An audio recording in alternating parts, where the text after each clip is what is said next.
Boy, pairam nga muna ng sapatos ko dyan, samahan mo na rin ng medyas. Okay guys, may kilala ba kayong ganyang klaseng tao? Tatawagin natin sa pangalang Boy Hiram. Di ba yung hiram ng hiram?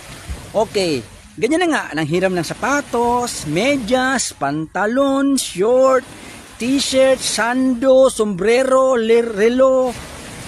Lahat na lang, pati pabango mo hinihiram, di ba? Hoy, ikaw Boy Hiram, wala ka nang ginawa, ha?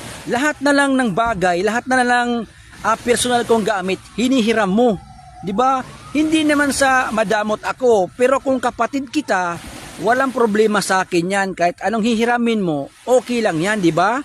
May sweldo ka, may pera ka, ayaw mong bumili, 'di ba? Nagtitipid ka, pero gusto mo magpoporma, 'di ba?